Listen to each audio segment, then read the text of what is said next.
네, 하나님 말씀 나누겠습니다. 요한계시록 18장 9절부터 20절입니다. 좀 더 단호해야 한다라는 제목으로 하나님 말씀 나누겠습니다. 좀 더 단호해야 한다입니다. 지금 어제부터 바벨론 심판에 대해서 아주 디테일하게 우리가 살펴보고 있습니다. 왜 이렇게 바벨론 어디를 상징한다고 했죠?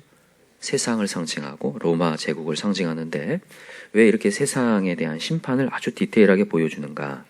두 가지인데, 하나는 반드시 하나님은 세상을 심판하신다고 하는 하나님의 의지를 표현하는 거예요. 그래서 아주 디테일하게 표현이 되고 있어요. 17장부터 시작해서 19장까지 3장에 걸쳐서 아주 디테일하게 설명을 하거든요. 그래서 세상은 반드시 심판을 받습니다. 두 번째는 뭐냐면 반드시 심판받기 때문에 세상을 따라가지 말라라는 거예요. 그래서 우리가 어제 살펴봤듯이 뭐에 참여하지 말라? 죄에 참여하지 말라, 이렇게 얘기합니다. 그죠? 어제 본문 한번 읽어볼까요? 다시 한번. 자, 4절 읽어봅시다. 시작. 또 내가 들으니 하늘로부터 다른 음성이 나와 이르되 내 백성아, 거기서 나와 그 죄에 참여하지 말고 그가 받을 재앙들을 받지 말라. 반드시 세상은 재앙을 받는다? 안 받는다? 받는다는 거.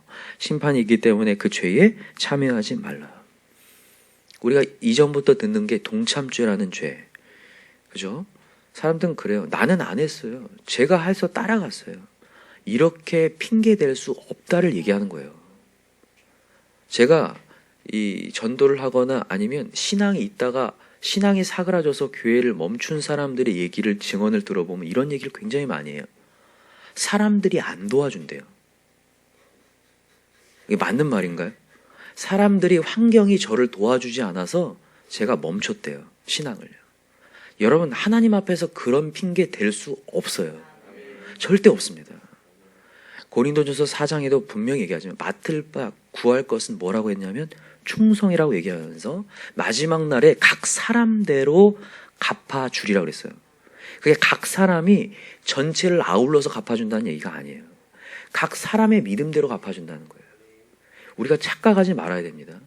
내 옆에 있는 사람이 신앙이 좋기 때문에 나는 그냥 덤으로 하나, 이 1+1으로 뭐 구원받는다. 절대 그런 거 없습니다. 내 믿음을 보는 거고, 이 환경에 굴하지 않고 내가 하나님 앞에 섰느냐를 보는 거예요. 동참죄, 그것도 죄라는 거죠. 내가 분위기에 휩쓸려서 나아간 거, 죄라는 거예요. 그래서 여러분, 뭐 요즘에 뭐 교회가 이래서 날 도와주지 않아서 내가 뭐 그것을 끊었다, 하나님의 뭐 관계를 끊고, 절대 핑계 댈 수 없습니다. 오늘도 여러분과 저는 이 환경에 굴하지 않고 하나님과 1대1로 서야 돼요. 내 신앙을요, 내 믿음을 지켜야 되는 거. 당시에 로마 제국의 시대가요, 전 세계를 휩쓸 만큼이었다니까요. 전 세계를 휩쓸 만큼 그 분위기와 사상과 모든 것이 압불냈어요. 그 가운데서도 믿음을 지키라는 거예요. 죽도록 충성하라는 거예요. 누구에게요? 로마에게요? 아니요. 하나님에게 충성하라. 그리하면 생명의 관이 너에게 있을 것이다. 이렇게 얘기했거든요. 그래서 여러분과 제가 오늘도 핑계대지 말고 하나님 앞에 있읍시다. 사단 마귀가요, 사람을 통해서 공격해서 내 신앙을 떨어뜨린다니까요. 분위기를 통하여서, 문화를 통하여서, 사상을 통하여서 내 관계를 끊어놔요. 하나님과의 관계를. 그래서 오늘도 우리 정신을 차립시다.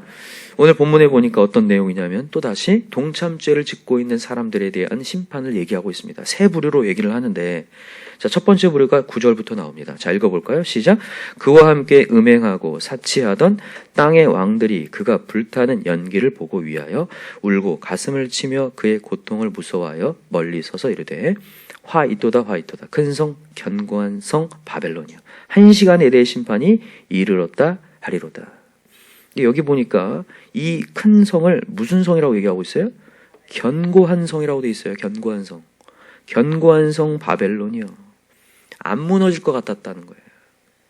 해가 지지 않을 것만 같았다는 거죠. 근데 얼만큼 만에 무너졌다고요? 한 시간에 멸망당하는. 여러분, 세상은요, 아무리 커도, 아무리 대단해도, 아무리 화려해도 한 시간에 멸망받을 것입니다. 그러니까 정말 아무것도 아닌, 그러니까 여러분, 우리가 영적으로 그걸 봐야 돼요. 영적으로 그걸 봐야 된다고요. 근데 여기 보니까 9절 처음에 보니까 그와 함께라고 돼 있죠. 그와 함께 음행하고 동참죄 지고 있던 왕들을 얘기하는 거예요. 로마 제국에 빌붙은 왕들을 얘기하는 건데, 그의 권력을 따라가서 그의 사상에 옳은 것처럼 여기고 따라간 자들, 지금도 인문학의 지식이라든지 세상의 지식, 세상의 어떤 사고 방식들이 얼마나 우리를 현혹하는지 모르겠어요. 이렇게 가야 맞는 것 같아요. 이렇게 가야 내 마음이 재미있을 것 같아요. 그렇게 따라가게 만드는 여러 쓰나미같이 몰려오는 문화가 우리를 압도하는데 그것은 한시간에 멸망받을 것이다. 여러분, 우리가 정말 정신 차려야 될 부분이죠. 자, 두 번째입니다. 11절에 나오는데 거기 뭐가 나와요? 땅의 상인들. 아까 전에는 땅의 왕들이었다면 이제 상인들이에요. 이 상인들은 뭐 하는 사람들이냐면 로마 제국이 워낙 화려하고 워낙 대단하니까 거기에서 떨어지는 것들이 많았어요. 그래서 거기에서 뭔가를 팔고 물건을 팔고 연명하는 사람들을 얘기하는 겁니다. 자, 11절 시작. 땅의 상인들이 그를 위하여 울고 애통하는 것은 다시 그들의 상품을 사는 자가 없습니다. 이제 더 이상 이 상품을 사고 팔 수 있는 곳이 없어진 거예요. 이 세상이 망했으니까. 그 상품은 뭔지를 아주 자세하게 막 디테일하게 설명을 하는데 뭐 금, 은, 보석, 진주, 세마포, 자주옥감, 비단, 붉은 옷 막 쭉쭉쭉 얘기하죠. 이게 왜 이렇게 자세히 설명을 하고 있냐면 이게 지금 전 세계에서 온 거기 때문에 그래요. 지금 로마 제국, 이 세상이요 범세계적입니다. 사단 마귀는요 어디 한 나라를 국한하지 않아요. 전 세계적으로 지구 전체에 있는 인류를 집어삼키려고 합니다. 세상의 공중의 권세 잡은 자가 사단이기 때문에 다 삼키려고. 여기 제가 좀만 설명해 볼까요? 이 금은 이 스페인, 금은 스페인에서 갖고 온 거고, 보석은 인도에서 갖고 온 거고, 진주는 홍해에서 갖고 온 거고, 세마포는 소말리아에서 갖고 왔대요. 자주옥감은 두아디라에서 갖고 왔고요. 비단은 어디서 갖고 왔을까요? 중국에서 갖고 왔어요. 붉은 옷감도 마찬가지고요. 신기하지 않나요? 붉은 옷감. 지금도 중국은 붉은색을 좋아하는 거 아시죠? 이미 이 성경에 2000년 전에 중국하고의 교역하고 있는 것을 얘기하고 있어요. 각종 향목, 상아는 어디서 나올까요? 아프리카에서 나오겠죠. 그러니까 전 대륙에서 지금 다 갖고 지금 오는 거예요. 로마 제국으로 다 모여드는 거죠.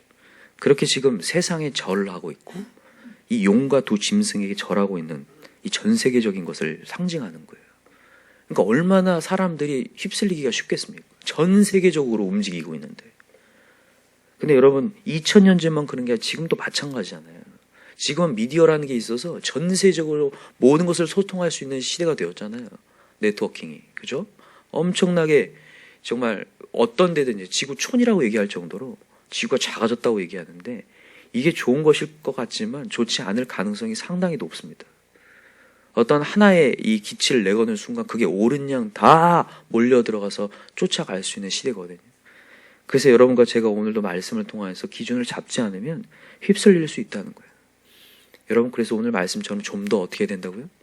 단호해야 됩니다. 좀 더 단호하셔야 돼요. 자, 여기 보니까 이 13절 마지막에 보면 종들도 팔고 사람의 영혼들도 사고 파는데, 그러니까 여러분 이 세상은요 영혼에 관심이 없습니다. 보여지는 것에 관심이 있지. 보여지는 것으로 흥미를 느끼게 만들지 우리 영혼, 보이지 않는 하나님에 대한 얘기 많이 없다고요. 그래서 이 세상과 대화를 하다 보면 보이지 않는 하나님에 대한 은혜가 생기는 게 아닙니다. 사라지지. 그래서 여러분 오늘 이 말씀의 자리를 굳건히 지켜야 돼요. 아, 하나님 말씀으로 보이지 않는 하나님을 느끼는 시간이구나. 오늘도 그렇게 가시기 바랍니다. 이러한 모든 부가 한 시간에 망하였도다. 여러분 이런 것들에 대해서 여기 있는 이 정말 화려해 보이는 진주, 보석, 금은, 옷 이런 보이는 것 때문에 여러분 일희일비하지 않길 바래요. 여기 17절에 보면 그러한 부가 한 시간에 망하였도다. 이게 아무것도 아니라는 거예요. 이 모든 경제적인 것으로 모든 게 지금 세상에 돌아가는 것처럼 보이지만 아닙니다. 하나님의 역사하심이 있어요. 하나님이 배후에 계시다는 것을 믿으시기 바랍니다. 근데 이 불을 놓지 못했던 인물이 하나 있어요. 누굽니까? 롯의 아내죠. 소돔과 고모라가 지금 유황불로 하나님께서 멸망시킨다 했어요. 그러면서 복음을 전해줍니다. 너 미련 두지 말고 뭐 하지 말라. 뒤돌아보지 말라라고 하는 메시지를 줬어요. 그때 여러분 그 메시지를 받으면요 아주 단호해야 되거든요. 물질에 대한 관심 쓸 것이 아니라 하나님께 관심을 쏟아야 되는데 미련이 남아서 뒤를 돌아보면서 뭐가 됐다고요? 소금 기둥이 되었더라. 그 소할 땅이 소금산이었잖아요. 소할 땅을 보는 순간 똑같이 되었더라. 같이 멸망을 받았더라가 돼버린 거예요. 그들과 함께 멸망받지 말라라고 하는 하나님의 메시지가 주어졌는데 참 안타깝죠. 자, 세 번째는요. 세 번째 부류는 모든 선장인데, 자 17절 하반절부터 나오죠. 자, 모든 선장과 각처를 다니는 선객들과 선원들과 바다에서 일하는 자들이 멀리 서서 그가 불타는 연기를 보고 외쳐 이르되 이 큰 성과 같은 성이 어디 있느냐 하면서 이제 교역을 아주 크게 하고 있는 사람들조차도 지금 놀래서 애통하면서 우리는 이제 어떻게 사나 이렇게 얘기하고 있는 거예요. 한 시간에 멸망을 받았더라. 악의 영향력에 있는 자들 결국에는 멸망을 당한다 이렇게 얘기하고 있는 겁니다.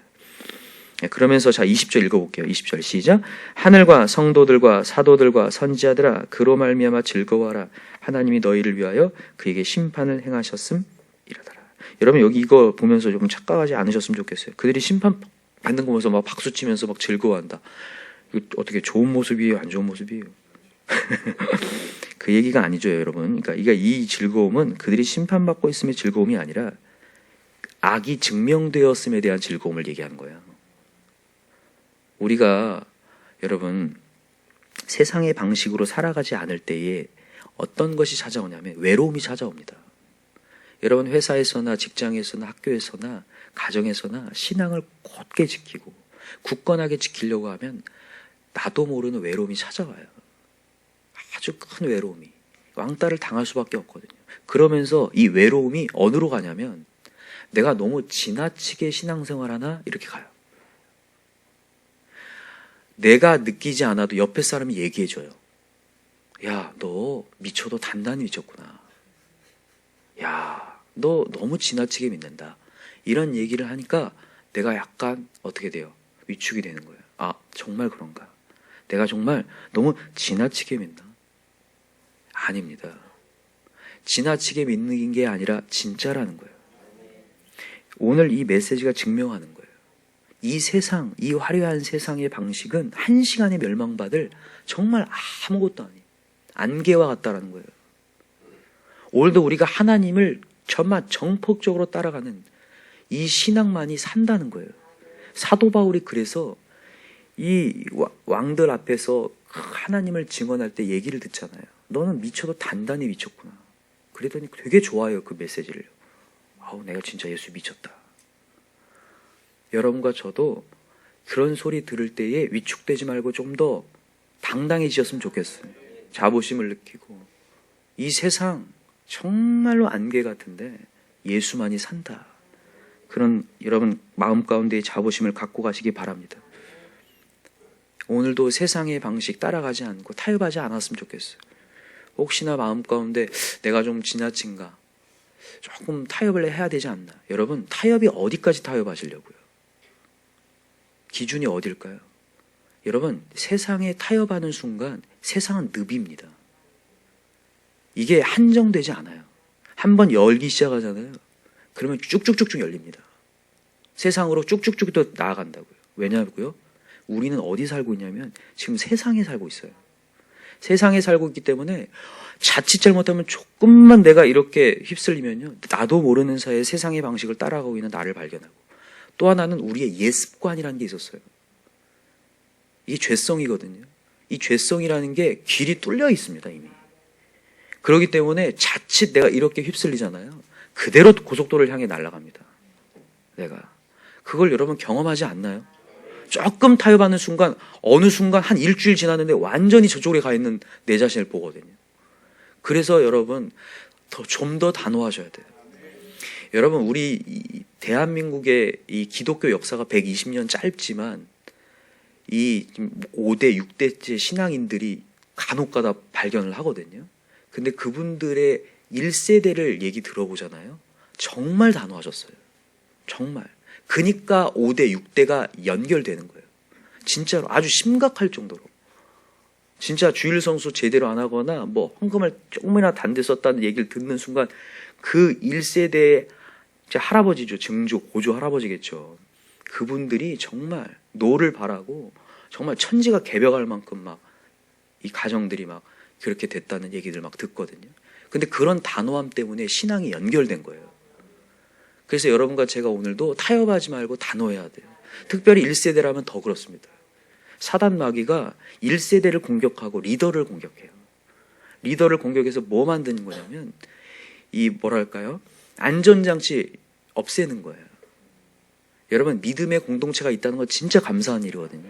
내가 믿음의 곁길로 가다가도 가정의 예배를 통하여서 또 신앙의 리더들을 통하여서 이렇게 안전장치가 있어서 이렇게 다시 이렇게 오게 하거든요. 근데 리더를 공격하면 안전장치가 없잖아요. 그러니까 리더를 공격하는 거거든요. 그러니까 리더가 좀 더 단호해야 돼요. 하나님 앞에서요. 물론 그 안에는 기초에는 정말 하나님의 사랑이 있어야죠. 심판으로 간다고 하는 그 하나님의 말씀을 믿고 너를 건지기 위해서 내가 이 단호함을 보여주는 거다라는 사랑이 있어야겠죠. 그 사랑이 없는 상태에 하는 것은 잘못된 거지만 사랑 갖고 여러분 단호해지시기 바라요. 좀 더 동정하지 않고 단호하게. 물론 옆 사람에게 단호함보다 자기한테 먼저 단호하십시오. 우리는 상당히 이런 얘기를 듣고 나면 이제 누가 생각이 나는데 자기한테, 그죠? 자기한테 단호하셔요. 특히 여러분들이 리더라면 더 그렇습니다. 가장이라면 더 그래요. 우리의 가정이 나로 말미암아 무너질 수도 있고 사여질 수도 있겠구나라는 책임감이 있으셔야 돼요. 아, 정말 내가 단호해야겠구나. 좀 더 정신 차려야 되겠구나. 내가 기도를 약해짐으로 말미암아 우리 자녀가 무너지겠구나. 이런 어떤 경각심과 영적인 분별력이 있어야 돼요. 내가 맡고 있는 영혼들, 내가 목자로서 목녀로서 내가 기도하지 않고 내가 휩쓸림으로 내 밑에 있는 아이들이 줄줄이 무너지겠구나. 이게 보여야 돼요. 그게 리더 아니겠습니까? 근데 저는 우리 신앙인이라면, 우리 새벽 예배 나오신 분들이라면 정말 리더라고 생각합니다.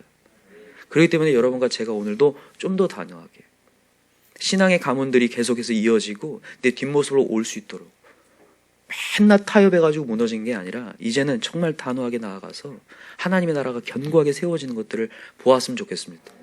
여러분, 우리 예전에 이런 예화 아시죠? 조나단 에드워드와 정말 저 뉴욕에 있었던 어떤 깡패의 가문 이야기 예전에 했었잖아요. 그죠?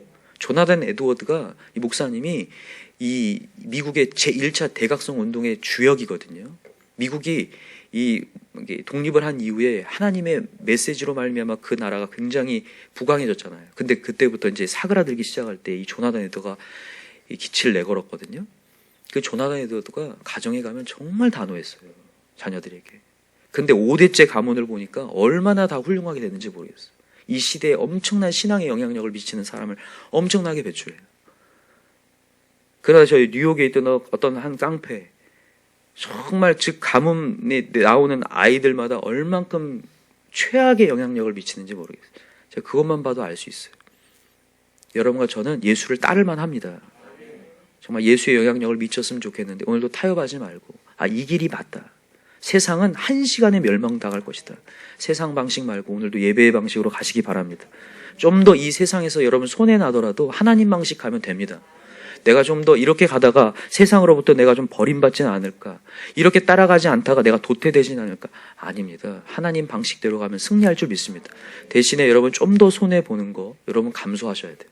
세상에서 조금 손가락질 당하는 거 감수하셔야 되고 조롱당하는 거 야 왜 이렇게 너무 멍청하게 하냐? 감수하셔야 돼요. 그러나 하나님의 지혜로 나중에 승리하게 될 줄 믿습니다. 우리 아이들에게 신앙을 더 전수할 수 있도록 좀 더 단호해질 수 있는 저와 여러분 되기를 간절히 기도합니다. 기도합시다. 이 시간에 간절히 기도할 때 하나님, 오늘도 세상은 화려해 보이고 부강해 보이고 대단해 보이는 것 같이 보여도 한 시간에 멸망당한다는 것을 오늘 다시 한번 배웠습니다. 오늘도 좀 더 단호하게 저희에 참여하지 않게 하시고 리더로서의 책임감을 가지고 내 가정의 영적인 나라를 세우겠노라, 우리 목장에 하나님의 나라가 임하게 하겠노라 라는 굳은 결심을 가지고 오늘도 기도할 수 있는 자 되게 하여 주시옵시고, 세상의 영이 이 시간에 다 떠나가게 해달라고 우리 간절한 마음으로 기도하시고 이길 수 있는 힘을 달라고 우리 기도하겠습니다. 주여 삼창 부르고 기도하겠습니다. 주여 주여 주여. 하나님 아버지,